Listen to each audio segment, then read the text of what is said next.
บายดีพี่น้องบรรยากาศดีเลยสบายดี FC สุขุสุคนเนาะที่ไปถ่ายหูถ่ายยินดีต้อนรับเข้าสู่ช่องแม่นางเดือนพี่น้องเอ้ยนี่พี่น้องพามาเลาะชมบรรยากาศพี่น้องเอ้ยมื้อนี้มีแขกคนพิเศษมาเล่นน้ำพี่น้องเอ้ยมื้อนี้นี่พี่น้องเห็นกันครั้งที่สองสะเอื่อยมาหามาเล่นมาเที่ยวเพื่อนมื้อนี้เป็นได้สะเอื่อยโอ้ขากได้ขากวะสลับก็อยู่ในเมืองมากว่าแบบเนี่ยแบบธรรมชาติเลยได้บ่เขาอยู่ธรรมชาติแบบนี้เลยถ้ามันเป็นดอกแห่งกสิงามแม่นแบบเป็นดอกงามข้างที่มีน้ำพุพร้อมอยู่นี่นะเที่ยววันส้มขากกันอยู่หันก็มีบอลอันออกกำลังกายของผู้เฒ่าอยู่หันก็ได้นั่นคือทางเรื่องบอลเขาอยู่ก็บอลออกกำลังกายบอกกันดังเลยโอ้โหบอลออกกำลังกายเพราะเห็นรถผู้เฒ่ามาจอดหลายคนแม่นนี่นะเข้ามาพาดบางเรื่องนี่เจ้าว่าพวกอันคนที่แบบว่าเขาอยู่ดูแลสถานที่แถวนี้ป่ะจ๊ะบอลปัดบอลกวดก็จะ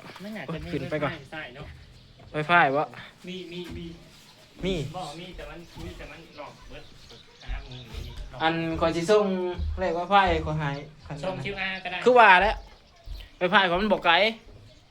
ออกมาหอดคันน้องนั่นโทรหากันบ่ได้งามบอลนะมีไวไฟอยู่ห่างคือการอยู่แต่ในห้องนะออกมาหันแล้วก็นอกบ้านเลยคือใส่บ่ได้แม่นมาใส่ได้อยู่พี่อยู่อันฮออันโรงเดือนนั่นได้แบบมันห้องเขามันถึบเลยนะมันอยู่แต่ในหันคันออกมานอกประตูคือใส่บ่ได้แม่นอยู่ในก็ดังหมกแตงยังใส่บ่ได้บางเถื่ออยากฟังเพลงนี่พี่น้องเอ้ยคือไวไฟใหม่ปั่นรถถีบมาหาพี่น้องเอ้ยเพิ่นก็อยู่คนเดียวเนาะเงาเลยเนาะปั่นรถถีบมาเคยอยู่แบบว่าคนรุ่นเพิ่นมาอยู่คนเดียวเนาะเงาที่มู่กันเมื่อวานนี่ก็11 โมงครึ่งเลิกเมื่อก่อนน่ะก็12 โมงมาน่ะเข้าห้องไปของมันแล้วก็นอนว่างๆกันมาเล่นโลดมาเลยตลอดสิข่อยอยู่นี่บ่เกิน10 โมงเลยเฮาก็เนาะท้อใจเลยได้มาฮอดหั่นน่ะโอ้ยแม่นอยู่บ่คันบ่แม่นก็สิปั่นรถกลับแล้วค่อยเมื่อยพอดีบับขอยาวมาส่องเบิ่งพอดีเนาะพอดีถ่ายรูปตอนนั้นน่ะกำลังถ่ายยาวมาส่องเบิ่งเห็นเพิ่นแชทมาว่าสิขี่รถมายันลงทางนั่นแหละอย่าลงนั่นแหละคันลงสิมาฮอดหรือบ่ฮอดคันลงกับปั่นรถครับมันก็ย่านลงเพราะว่ามันบ่มี Wi-Fi มันบ่มีเน็ตใช้คันเรามีเน็ตใช้เฮาสามารถเบิ่งแผนที่ได้ว่าเฮาฮอดจุดใดเนาะอันนั้นเบิ่งตั้งแต่อยู่บ้านพุ่นเลยเบิ่งอยู่พุ่นเลยแคปจอไว้แคปรูปไว้คนนั้นข่อยซื้อได้ข่อยไปข่อยลงรถได้ข่อยกันแล้วบ่เป็นได้ข่อยนะของข่อยมันขึ้นแล้วมันขึ้นจุดได้คันเฮาปิดสัญญาณน่ะมันก็บ่ขึ้นติเว้ยขึ้นวอทแอปน่ะขึ้นบ่บ่มี Wi-Fi ก็ขึ้นจังแล้วใส่แผนที่เลยบ่ได้ใส่วอทแอปขอทั้ง WhatsApp ส่งมันเขาเอิ้นหยังก็ส่งทั้ง WhatsApp โลเคชั่นนะบ่แม่นแล้วมันสิขึ้นจุดเลยเฮาคือไปทางใดแล้วมันขึ้นเลยพี่น้องเอ้ยโอเคเชื่อหน้าส่งเขา WhatsApp ให้แน่ซั่นโอเคมันสิไปตามสมมุติเพลงยางบ่ใช่มันสิไปตามจุดเลยเฮาก็อยากล่าสมัยนี้จักหน่อยพี่น้องเอ้ยปกติก็บ่ได้ค่อยใช้ WhatsApp บ่ได้ใช้ส่งนิดก็บ่ได้ส่งแผนที่ทาง WhatsApp แม่นมีแต่ใช้แต่ Messenger สไลด์กันใช้แต่แผนที่อย่างเดียวคันเอาเข้าแมปกับ Google Map ก็ได้เข้าแผนที่อย่างเดียวเลยเขาตอนนั้นน่ะมันสิเห็นเป็นอันนั่นติมันจะเห็นเป็นอันรูปหลังเขาหลังคารูปนั่นรูปนี่เลยถ้าจังเข้าใจโอ้ตอนนี้มันก็บอกเส้นทางเหมือนกันเป็นรูปแม่นนี่เลยอันนี้เป็นรูปบ้านเลยใช่เป็นรูปบ้านเลยได้ใช่เนี่ยเห็นหนดเอากระคักเห็นหนดหลังคาบ่แนมนับจะบอกเจ้าอยู่ถ้าซูมเขาก็สิเห็นเบิดเลยแซ่ทางใดอันนี้แผนที่ Google Map วันนั้นไปเห็นคือการขายกันเลยขายกันเนาะมันเดียวกันเนาะบล็อกก็เสียนมันบ่ฮู้มันใส่บนแอปได้เขาใส่คนบริส่งทางบนแอปเป็นส่งทางเฟซวัน ส่งลงกลุ่ม ว่าได้หรือได้ทักหากันไปคันทาง WhatsApp เลยมันสิอยู่คงที่เลยเจ้ามาเจ้าซุ่มหาเจ้าเห็น กับควันบ่ได้โทรมาเลยบ่ได้มาเล่นนำบ่ บ่ได้เข้ากลุ่มตั้งแต่สิได้สิยาบ่ได้คุยกันล่าสุดกับมื้อเป็นมาเที่ยวงานนั่นแหละ อ๋อมาก็บ่เห็นกันซะ มาก็บ่เห็นกันซ้ำมาก็บ่ได้เสื่อม Wi-Fi ที่แชทหากันเลยโอ้ย ค่อยลองเสื่อมแล้วมื้อนั้นอยู่หั่นมันบ่ได้มันบ่ขึ้น เป็นโทรศัพท์ประจักษ์ จังหวะยันแม่นอยู่ มันคนร้ายคนอันนั้นร้ายเลยมันบางที คอยเสื่อมอยู่คอยโทรหา ไฟฟ้านั่น อยู่ในหันนะ ไฟฟ้านั่นหลายไฟฟ้าน่ะเสื่อมแต่ละอันบ่ได้จังอัน มันมีอันหนึงหรอก เสร็จก็บ่ออก เฉพาะในงานนะ อืม เสื่อมถ้าสามารถเสร็จเฉพาะเสร็จได้แต่ว่าโทรครับ กล่องก็จะปุ๊บปั๊บจังหน่อยแล้วเนาะโอ้ เอาเครื่องไม้ซะก่อนกลับ เนี่ยพี่น้องเอ้ยภาพบรรยากาศเนาะ ซิดได้บ่เจ้าไล่สดแบบคิดแบบ สะเอื่อยเพิ่นว่าครับบรรยากาศเป็นพี่น้องเอ้ยเพิ่นเบื่อในเมืองแล้วได้เพิ่นเบื่อตึกแล้วเนาะ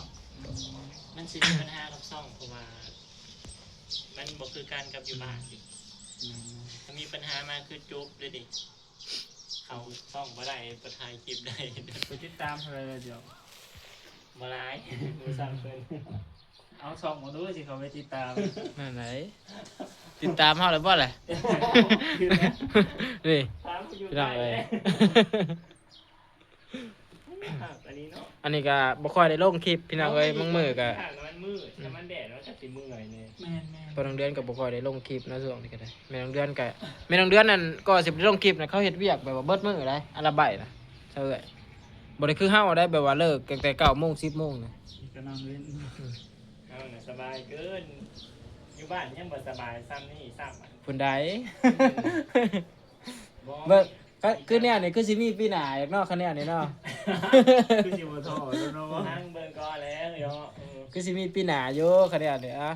สู้ๆพี่น้องเอ้ย นั่นก็ว่าเฮ็ดเพราะว่าอีหยังมันก็ได้เงินเดือนดิใครก็หาอยู่บ้านอยู่บ้านกินนอนซื่อๆบ่ได้เฮ็ดอีหยังเงินเดือนก็บ่ได้เนี่ย เฮ็ดงานเนาะมันก็มีมือเมื่อยมืออันนั้นแน่พี่น้องเอ้ย ธรรมดา ธรรมดา เบาๆนะ แต่ว่าเขาแม่น้องเดือนนี่แบบโมงเป็นโมงเวลาเป็นเวลาเลยเขา ตื่ เจ้าน ตี3ตี4 อืม อันนี้ตื่นตี4ครึ่งเข้า5โมงเลิก9โมง ได้ไปไกลๆเนี่ยก็ตื่นแต่เด็ก ตื่นเรื่องแรกก็บ่ไหวน้ำกายเฮาบ่แห้งๆบัดนั้น มาแบบทุ่มหนึ่งสองทุ่มเนาะ มาก็ทุ่มนึงต้องนอนกันตื่นๆเนี่ยคือ เฮ็ดกินบ่ได้อะไร เพื่อมาให้อยู่ให้กินบางมื้อบ่กินเขาเว้ย อันนี้บ่กินข้าวก็ได้บ่มี ข่อยบางมื้อก็ยังบ่ได้กินได้มันคืออยู่นี่นี่ก็ได้ ยามเช้าไม่ได้โจกกินข้าวก่อนละคำ2คำเด้อก็จะไปเฮ็ดงานเด้อ เออ ไปกับตาแกอาขนมให้กินเลยไปอยู่ได้3โมง4โมงจะมากินข้าว ขนมนมเนยก็บ่ขาดบ่เหลือติโอเคเกาหลีเขาเจ้า เพิ่นสิให้กินตลอด ส่วนหลายก็สิประมาณนั้นแหละน้อยนักดอกที่แบบว่าบ่ได้อยู่บ่ได้กินแบบว่านั่นน่ะ มันก็เลย อืม แค่ผู้พ้นมาผู้พ้นนั่นแหละ เขาเจ้าก็เบิ่งจังหนึงเขาเจ้าก็ใจดีอยู่ได้คน เอา เกาหลี แค่ ก็ ว่าทางอาโรเขาซื่อๆ แม่น ทางเอาจากอาโรเพิ่นก็ใช้นี่บรรยากาศดีดอก ได้ต่ออยู่เจ้าน่ะ ย่างเนาะเขาเอิ้นไปพุ่นแหละ เออข่อยนั้นถามเฒ่าแก่แล้วเพิ่นว่าถ้าซอสเพิ่นว่าถ้าซอสดันเพิ่นว่า เอากี่ดิ เดือน8ที่10ว่าซั่นเป็น4ในประเทศที่ ก็สิได้แต่ประมาณ 4-5 เดือนคือเก่าแหล้วพี่น้องเอ้ยปีนี้ฟังเบิ่งเฮา มาจากยอดซัดที่ได้หาเดือนหนึ่ง นี่หาเดือนถ้าซอสเกเพิ่นว่าถ้าซอสดันเนาะ สั้นๆนั้น ถ้าซอสดันถามเพิ่นว่าหั่นนี่พี่น้องเอ้ยแต่ก็เพิ่งพังเบิ่งเพราะว่าเฮาแจ้งลงไปว่าอยากอยู่ต่ออีกเพื่อเขาเจ้าหางานให้ใหม่ได้ มีท่านอะไรครับบ่แล้วแต่ขนาดบรรลุน้ำตาแก่เก่าครับแปลตาแก่ใหม่ก็ได้แต่ว่าเขาตัดสิกามาทำแก่เก่าก็ได้ ได้ ได้ กามาแบบที่เรา ถึงก็ห้อง จะท แม่นได้เบิด ำทำบางคนทำก็ได้ ได้ ก็มันก็แล้วแต่เฒ่าแก่สิไปเซ็นเอาเฮาบ่เท่านั้นแหละ อยู่ที่เฒ่าแก่ได้ที่ว่าสิมาได้หรือบ่ได้ โอ้ยเขาสิสิ้นเนาะคือกันเอาแต่ว่าเฮาก็ต้องเลือกทางให้ดีเอาก่อน เดี๋ยวเขาก็ซุ่มไปเดี๋ยวเขาพอดีเขาก็อันนั้นไปจังซั่น ส่งใต้กาและประสบการณ์ใหม่ได้มีคนกล่าวไว้กับเบื่อคือการอึดอัด ถือว่าอดเอาอีก3 เดือนสิเป็นจังไดก็ซุ่มไป มันบั่นปลายมันได้ ส บัด มมุติเขาไปบ่อนอื่นเขาได้ต่อ8 เดือนมันก็ใช่ก็อยู่5 เดือนนั่นน่ะ คิดว่าสั้น ไปบ่อนใหม่ก็ดีได้อันนี้จากคนผีบ่ได้แล้วเว้ย จากราชวาเนาะ พี่น้อง บ่ถือกับโตกับบ่ฮู้ผู้ใดก็ได้ แน่นั่นแหละมันก็มีจุดหนึ่งที่ว่ามันเห็ดให้เฮา ใจออก ใจท่อใจออก ใจออกกะลีถ้ามาอยู่นี่ซ่อนจะได้ขอยยังมีจุดหนึ่งอะไรที่นะครับต่อที่กันนั้น พี่น้องเนาะก็สิประมาณนี้จะได้กระพอกันคลิปหน้าอยู่พี่น้องเอ้ย